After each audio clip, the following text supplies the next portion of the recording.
Hey there, Internet. My name is Alex, and I research culture and media and how they interact. As I mentioned in my last video, everything about Andor Season 2 is absolutely fantastic to watch. I deeply enjoyed every part of it. I loved the costume designing. It's clearly expensive. It was beautifully done. All of the set design, all of the lighting, all of the costuming was absolutely glorious. It was so good. It has all of the right kinds of drama, all of the right intrigue, all of that high stakes adventuring, and really critical looming threat feel of this evolving new rebellion aspect. The soundtrack, the costuming, everything, all the culture building, it was so beautifully done. But it just could have been more than it was. And I think it wouldn't have taken all 5 seasons they had originally planned for, but just one more season, so that it would have been a 3-season show, which Disney does a lot of right now. I think they could have gotten that through. I think that's something that could have stood a chance at getting approved. And it really just needed to, because we just don't see anywhere near enough. But what Andor did really, really well was have a lot of tie-ins to a lot of other pieces of the Star Wars universe. It overwrote some of the comics, which I'm okay with, but it directly tied into a lot of really important things. We've got the antiquities shop with all of its little Easter egg tie-ins, and the Lena So Hospital, and throwaway planet names that come up all over the place. It was a really well done, like, breadcrumb trail of all of the things that are really important, except for some really big important things that we just kind of don't reference. Um, like, I think Senator Amidala should have been mentioned somehow at some point. Someone should have mentioned her name, because this whole movement is really something that Senator Padme Amidala was spearheading. And Bale and Mon came together working on committees with Amidala. Having Padme just not be mentioned on any level whatsoever was kind of weird. Like, I didn't need her to be like the centerpiece. I didn't need a statue to her honor or anything. But like, that Bale and Mon didn't mention her in any way was just a little weird, especially since, like, Rhea and Bale were both mentioned as being present. Leia's around somewhere. Like, I didn't need Leia to make a cameo. Totally fine. Did not need that. But she exists currently, and I think it would be neat to have had that mentioned, because, she's significant right now.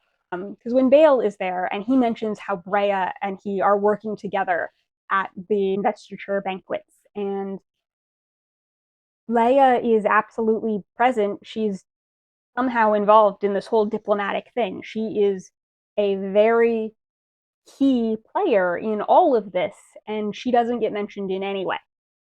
Maya Madala doesn't get mentioned in any way. Like, I throwaway lines would have made that so much better.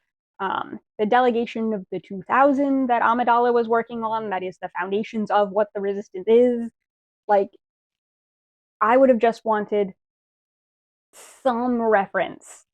But that brings me to the other big hole, I think.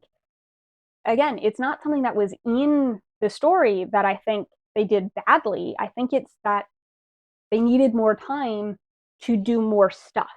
Because how does Bale go from being the left behind hostage to being physically present on Yavin?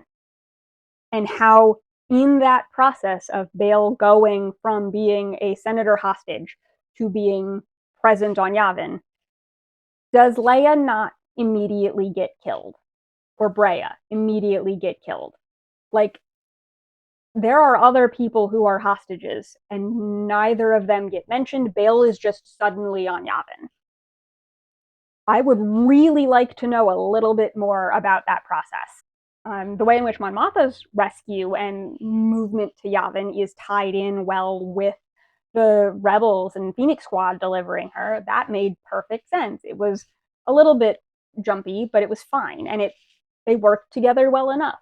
But Bail somehow, over the course of a year that we don't see, goes from being the hostage that will stay behind in the Senate to being present on Yavin right before Leia is involved in her diplomatic mission that gets the Death Star, that whole thing.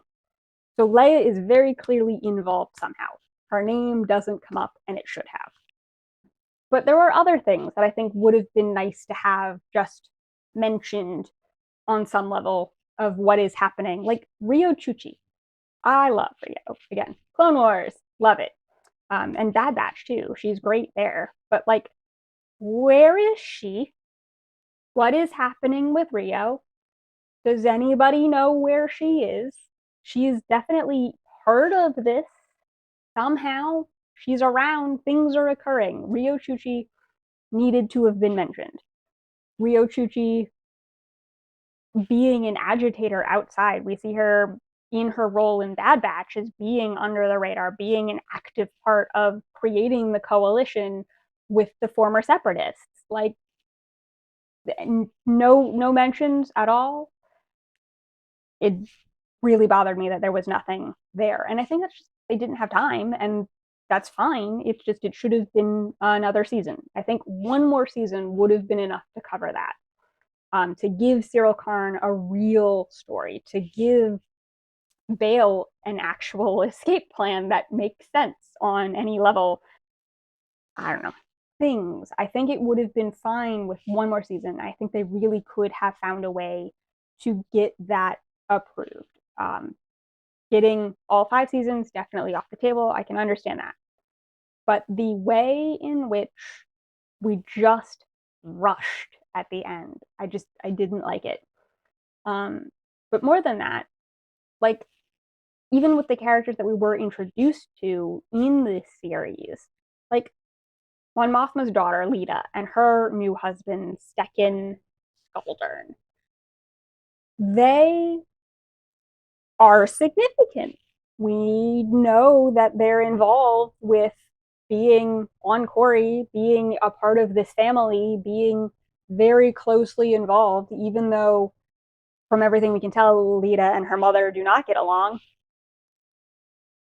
Stekken is a bargaining chip for his father to get into high society with Mon Mothma in Corey's. Very specifically, we don't know what happens to them, like, at all. There's the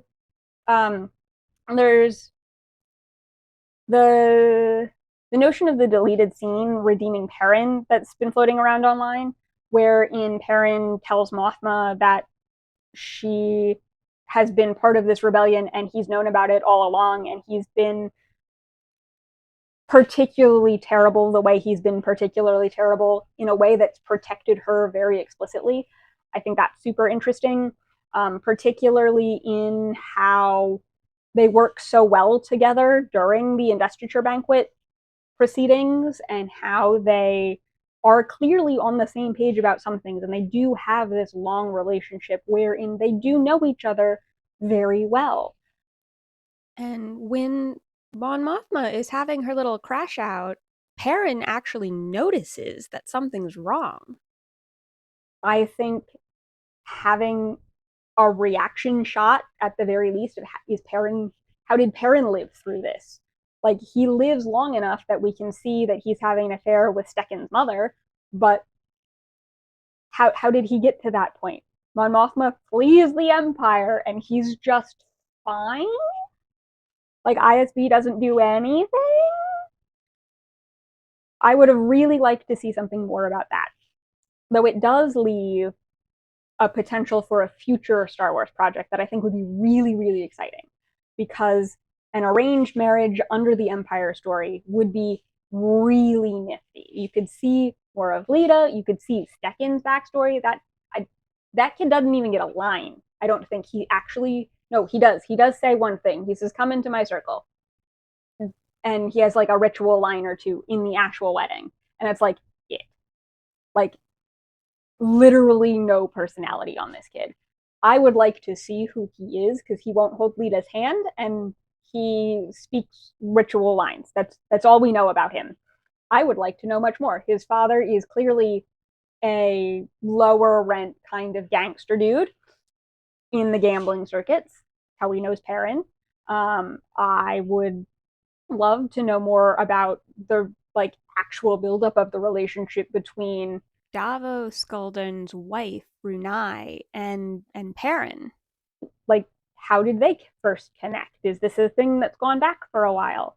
But also, Lita and Stecken are children in a period where being children is difficult, and they grow up really quickly. Both because the old ways have them grow up quickly, because that's a thing, the whole arranged marriage at 14, whatever, but also because the government they live under changes twice. It goes from being like they were technically alive, I think, during the fall of the Old Republic. They're now coming of age during the Empire, and very shortly, the New Republic starts to exist. And once the New Republic starts being established, all of these tensions that come to light with Leia being revealed as Vader's daughter, and how the fallout to that creates political resistance and the First Order rises and all of that chaos, I think would be really interesting to see from Leda and Stekken's point of view, and having their little how to be a love story, friends or sort of enemies, not quite enemies, vague acquaintances that don't like each other into lovers would be a really cool story to watch, especially if it was taken under like the Din Djarin approach, maybe with like neither Leda nor Stecken actually caring about anything outside of their household, but all of that really affecting them. I think that could be really funny. Or it could be a completely 180 on that and have one or the other really care. Like, I think it'd be interesting if Stecken really started to like care and be part of the new republic, what it should have been, and like advocate for that kind of thing. I think it might be interesting to see Lita suddenly recognize how important her mother has been and how significant and distressing her life during the imperial part of this arc could have been. I think that would be an interesting parallel to explore. I think it would just be really interesting. So I really, really hope that in the future we get like a second Lita project and have those two doing something, probably at cross purposes, possibly the same thing at cross purposes, just awkwardly in each other's way. I think that would be really funny. I think it could go very well. Um, and I'm okay if that was not included in Andor because it's going to be its own thing. But some comment on how Perrin survived long enough to have an affair at the end, and how Bale survived long enough to get off of Corey, but still have Leia involved with the political machinations on Corey. Like, I just have questions. I have many, many questions about that. Other thing I really could have used just a little bit more of was a direct connection in some way to the Fulcrum network, because Axis is a really important thing in this whole show, and it's really significant as its own thing. And I like that it's its own thing. But I would really like to have seen at the end, even just if it was an encrypted comm with the Ahsoka symbol for the Fulcrum network, something, just something to see that now it's not just that there are independent cells, it's even these independent cells are communicating together. Both spies are doing spy things, but now they have like some level of coordination. And really didn't want Ahsoka Tano to show up in this. I'm glad she didn't. She has taken over. I love her to death, but she's taken over an awful lot in Star Wars, and I don't think she needed to be here. But her network did. Something about that.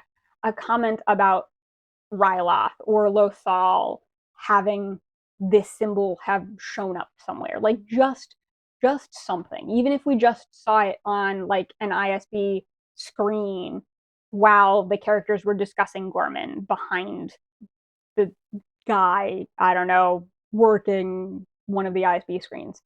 If we had just seen something with like this symbol, have you seen it? Like a murder board or something somewhere, a Star Wars version of it. And just had a little bit more to connect the fact that there is a newly significant underpinning of organization. Because there was just a little bit more that should have been said. The thing that made this show hard to watch for people, and the reason that my family won't let me talk about it anymore, is that it's a lot if you are not pretty deep into Star Wars as a concept. If you are not already kind of a Star Wars junkie, watching Andor straight through is a lot to take in.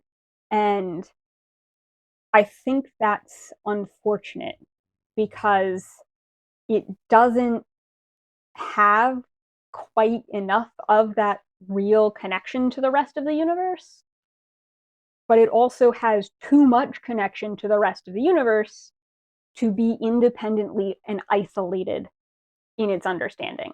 Like The Mandalorian was great because Din Djarin has no idea what's happening around him, and he can encounter people and names get thrown out and planets that happen that are great for the deep lore junkies like me, but aren't significant in any way and aren't relevant enough to be confusing. Andor has a lot of moving pieces that are all significant, and none of them are independent enough to be just explained in isolation.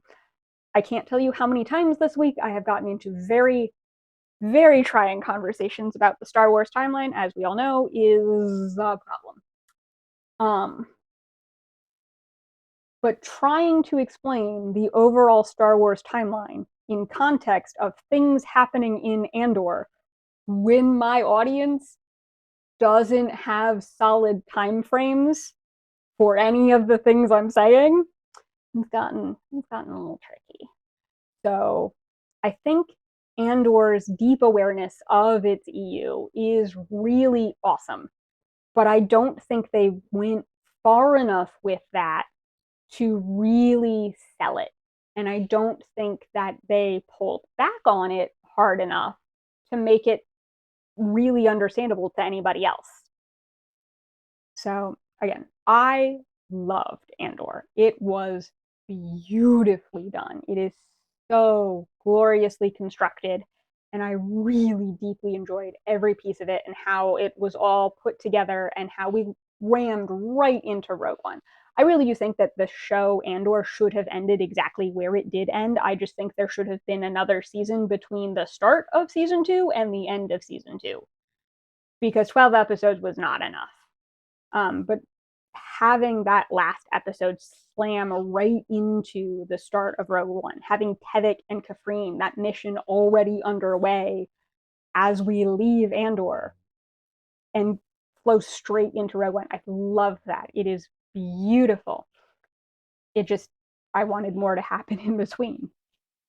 But that's it for me on this video, guys. Let me know what you think, and I will probably be back, honestly, with more Star Wars content, but also with more of my researchy content, because I think that would do really well in a YouTube format too.